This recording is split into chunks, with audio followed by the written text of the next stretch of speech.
الماتش التاني على التوالي اللي بنتعادل فيه وبنفرط في 4 نقط، وهنرجع نندم على النقط اللي بنفرط فيها بسهولة.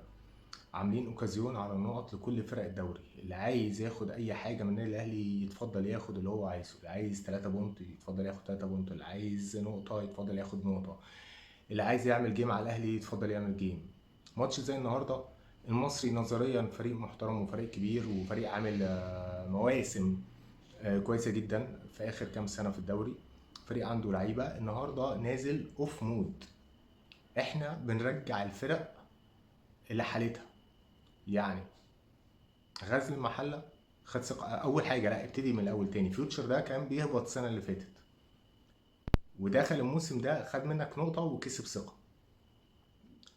غزل المحله فريق صاعد للدوري ومع مدربه علاء عبد العال، وفريق معروف عنه انه بيدافع. اتعادل معاك وفضل في سلسله الصفر صفر مستمر فيها، بس خد ثقه منك.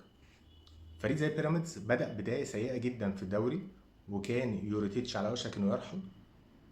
نزل كسبك 2-0، ده عمل ريمونتادا في كل البطولات.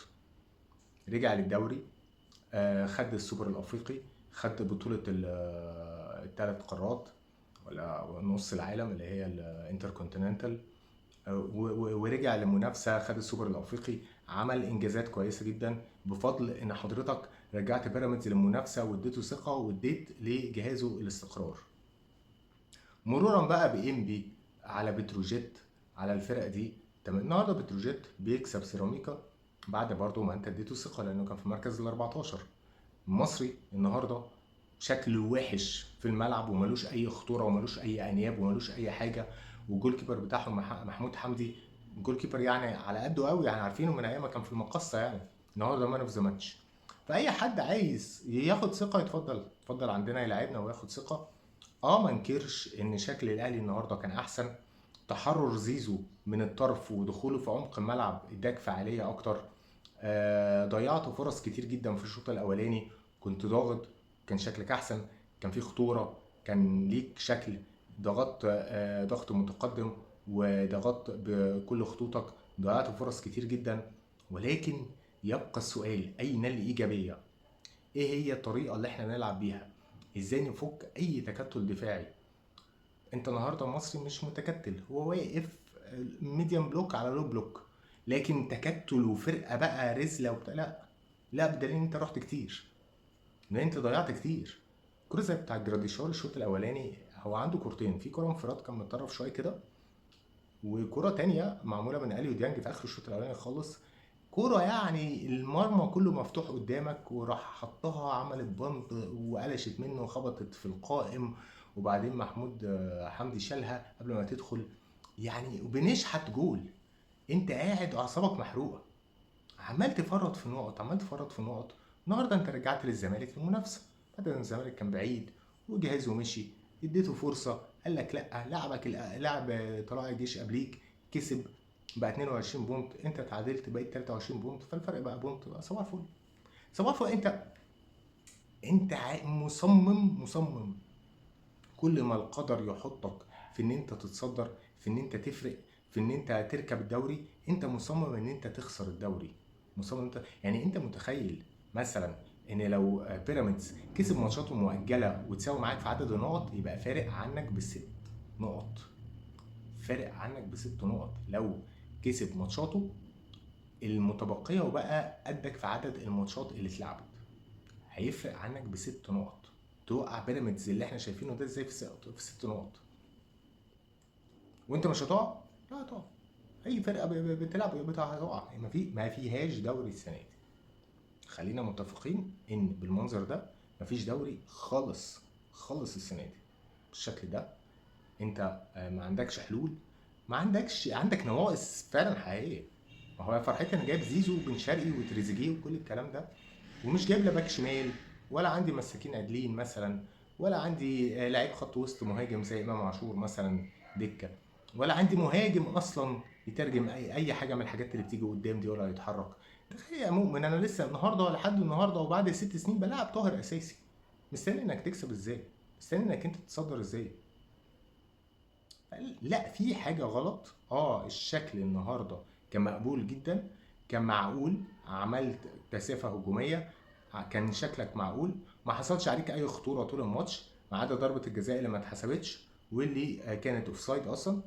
ولكن غير كده المصري النهارده ما لعبش. لازم نبقى متفقين ان المصري النهارده نازل من غير راس حربة اساسي، نازل بلعيبه خط الوسط وبيحاول يقفل ومش واقف على رجله وما عندوش اي خطوره حقيقيه، وبيعتمد بس على عبد الرحمن تغموم ان هو يمسك الكره ويضيع شويه وقت وخلاص. لكن ما بيلعبش. مش ده المصري. ما مصري بلا انياب النهارده هجوميه حقيقيه خالص. لا بيلعب صلاح محسن ولا بيلعب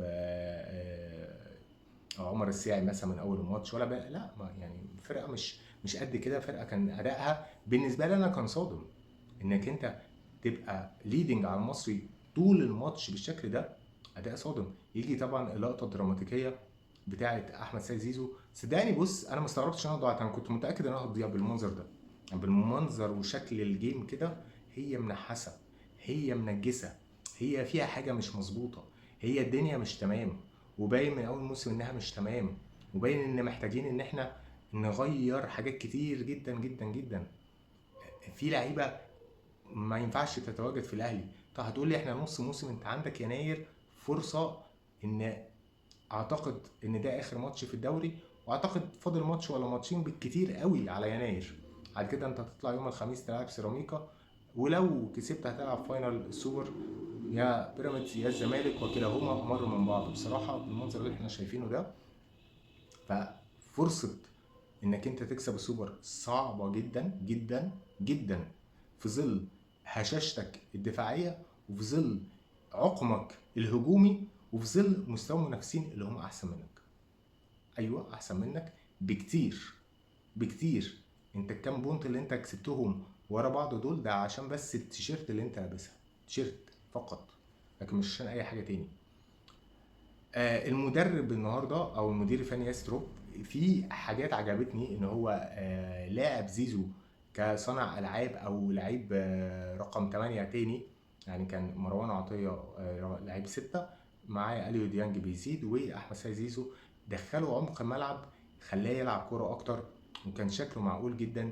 برضو ما تحكمش بضربه الجزاء. ضربه الجزاء كان السنه اللي فاتت كنت بتلعب مع بيراميدز وامام عاشور ضيع ضربه جزاء، فضربه الجزاء آه، مش مقياس على انك انت اداء لاعب طول الماتش.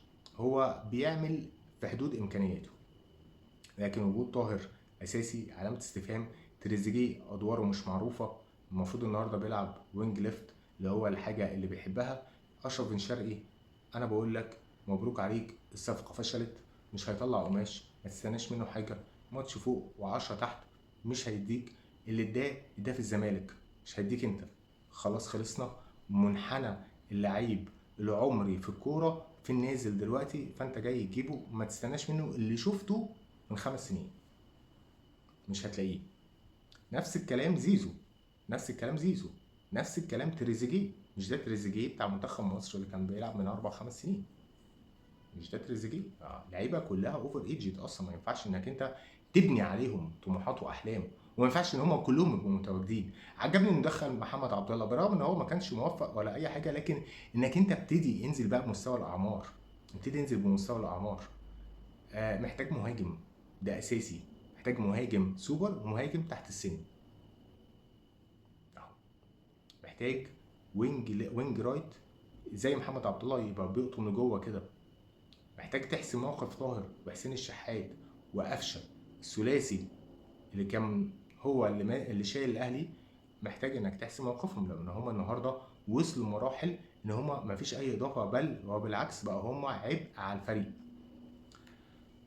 ختاما، اللي بنشوفه نتيجه طبيعيه ومش مفاجاه، لان الفرقه تاني وتالت متكونه غلط، متكونه غلط. الهارموني بتاع اللعيبه دي كبروفايل مع بعض مش مظبوط، عمره ما هينسجم مع بعضه.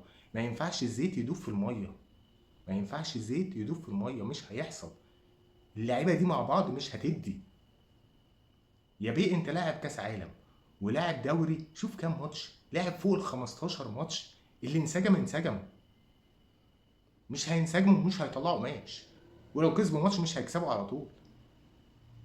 ميركاتو الاهلي الصيفي فشل رسميا. خلاص الحل يناير بس نقطة ومن أول السطر خلصنا.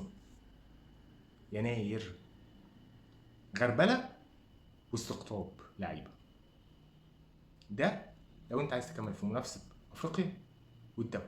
غير كده ما تحلمش بأي حاجة تاني. سلام.